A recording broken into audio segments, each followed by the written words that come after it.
Mesdames et messieurs, bonsoir. Ravi de vous retrouver ce soir pour une nouvelle édition. Et à la une de ce journal, Samdak Kralahom Sokeng, vice-premier ministre et ministre de l'Intérieur, s'est entretenu dans la semaine avec le groupe d'architectes, d'ingénieurs et d'artisans qui sont en train de construire le bâtiment du ministère de l'Intérieur. Au cours de l'entretien, Samdech Kralahom Sokeng a exprimé sa reconnaissance et son appréciation au groupe de travail de construction, architectes, ingénieurs et artisans qui sont en train de remplir la tâche de construire le bâtiment du ministère de l'Intérieur de manière responsable et plus rapide.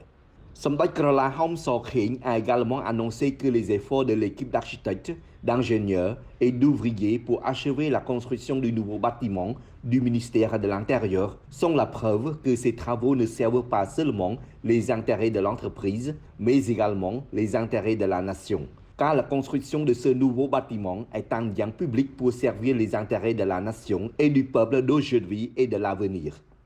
Samdech Kralahom Sokeng a ajouté que nous espérons également que l'équipe d'architectes, d'ingénieurs et d'ouvriers continue à travailler ensemble pour achever la construction du nouveau bâtiment du ministère de l'Intérieur de haute qualité. Le gouvernement royal du Cambodge, sous la direction de Samdech Akek Mohasenapadej Techo Hun Sen, Premier ministre, a tout mis en œuvre pour relever les défis qui se sont posés, en particulier en 2022, le Covid-19 avec succès. Le Cambodge est internationalement apprécié après le gouvernement royal du Cambodge avait mis en place toutes sortes de mesures et si la population n'y prête pas attention ou ne la soutient pas, la gestion du Covid-19 ne sera pas aussi réussie qu'elle est actuellement. Une fois de plus, à l'occasion de la nouvelle année 2023, Samdech Kralahom Sokeng souhaite au groupe de travail de construction de bonne chance, bonne santé, bonheur et nouveaux succès. Samdech Kralahom Sokeng a également fait don à un groupe de 1500 personnes, dont chacun a reçu 5 paquets de nouilles, 5 boîtes de poissons, une boîte d'eau pure, 5 canettes de jus d'orange, un sarong et 100 000 riels. Son Excellence Keo Kanyeret, ministre de l'Information, a tenu hier une réunion pour préparer la 5e conférence de presse de l'année de Samdech Akek Mohasenapadej Techo Hun Sen, après 2 années d'interruption à cause de la pandémie virale du Covid-19. Le ministre de l'Information, son Excellence Keo Kanyeret, a réuni hier ses collaborateurs pour préparer la 5e conférence de presse de Samdech Techo Hun Sen après 2 années d'interruption à cause de la pandémie virale du Covid-19. La conférence de presse sera suivie par plus de 4000 journalistes, dont 13 organisations, des agences étrangères et un bureau de représentation, 328 sites web et TV en ligne, 54 journaux et magazines, 17 stations de radio, 15 chaînes de télévision, 63 porte-paroles et dirigeants de ministères et d'institutions. Son Excellence Keo Kanyeret a insisté sur cette rencontre primordiale entre Samdech Techo Hun Sen et les journalistes pour promouvoir le développement du secteur de l'information, qui dynamise les bonnes relations entre les journalistes et les porte-paroles de tous les ministères, les institutions de la capitale et les gouverneurs des provinces, les porte-paroles de la capitale et des provinces, et les porte-paroles des départements de la capitale et des provinces, qui peuvent vérifier ou discuter des questions liées au secteur de l'information afin de rendre l'information plus précise, plus vraie et plus utile pour la société. Fort de 4 expériences de par le passé, le ministère de l'Information prépare laborieusement la 5e conférence de presse de Samdech Techo Hun Sen pour qu'elle se déroule dans un climat optimal de quiétude et de sérénité avec un futur succès à la clé. Son Excellence Datina, ministre de l'Agriculture, des Forêts et de la Pêche, visite les activités de pêche et de fabrication des poissons fermentés, ou Pa'o Prahok en Khmer, des habitants au district Ponielu, province de Kandal. Son Excellence de Tina, ministre de l'Agriculture, des Forêts et de la Pêche, visite les activités de pêche et de fabrication des poissons fermentés des habitants au district Ponielu, province de Kandal. Son Excellence de Tina a déclaré que le rendement de poissons de cette année est abondant. En moins d'une heure, on pêche près de 3 tonnes de poissons. Ce résultat est dû à l'efficacité de l'empêchement des pêches illégales dans le lac Tonlé Sap pendant la période de frais dans le passé. Le ministre croit que les poissons naturels pourront augmenter davantage si nous continuons à maintenir des frayères dans les forêts inondées et à allouer une saison de pêche appropriée pour laisser le temps aux poissons de continuer à grandir et à se reproduire. Équilibrer entre la conservation et la production est une clé de la durabilité. Profiter de cette occasion, Son Excellence le ministre a appelé aux pêcheurs de continuer à respecter les règles de pêche pour conserver longtemps cette ressource. Pour les agresseurs, feront face à des sanctions sévères.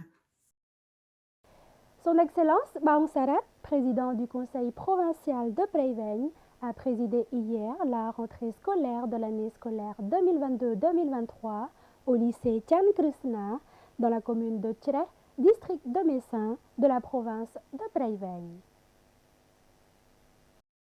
Le président du conseil provincial de Preiveng, Son Excellence Baung Sarat, a présidé hier le commencement de la rentrée scolaire de 2022-2023 pour les élèves du lycée Chan Krishna de la commune de Chre du district Messan dans la province de Preiveng. Selon Son Excellence, la qualité et la promotion de l'éducation au Cambodge progressent 2 fois plus vite que les autres pays développés. Et le président du conseil provincial de Preiveng reconnaît l'importance de la formation académique des élèves du royaume, qui seront la garantie et la succession des dirigeants du Cambodge à l'avenir. Au vu de l'atténuation mondiale de la pandémie et de l'absence de contact du Covid-19 au Cambodge, en raison des multidoses de vaccination antivirale, le président du conseil provincial de Preiveng, Son Excellence Baung Sarat, a inauguré ainsi la rentrée scolaire avec la reprise normale des cours de formation académique dans tous les établissements scolaires du Cambodge. En raison des mesures sanitaires avec des campagnes de vaccination à travers le royaume, le gouvernement royal du Cambodge espère vivement que la nouvelle année scolaire 2022-2023 continuera à se dérouler sans eux pour assurer la continuité et la sécurité de l'éducation de tous les élèves. Et en fin de cette édition, la gouverneure de la province de Korkong, Lokchumteo Mithona Phuthong, a présidé l'ouverture de la rentrée scolaire 2022-2023 au lycée d'enseignement général et technique de Chosain Korkong. Lokchumteo Mithona Phuthong, gouverneur de Korkong, a salué le leadership du département provincial de l'éducation, de la jeunesse et des sports, du comité de gestion scolaire de toutes les écoles, des enseignants et des représentants des associations scolaires qui ont prêté attention à la gestion et au développement des écoles dans la formation des élèves pour obtenir des résultats de qualité avec transparence et efficacité. Grâce aux efforts et à l'attention de tous les enseignants, et 572 lycéens de la province de Korkong ont réussi le baccalauréat, soit 56,75% du nombre total de lycéens par rapport à l'année précédente, que seuls 394 lycéens ont réussi le bac, soit 40,98%.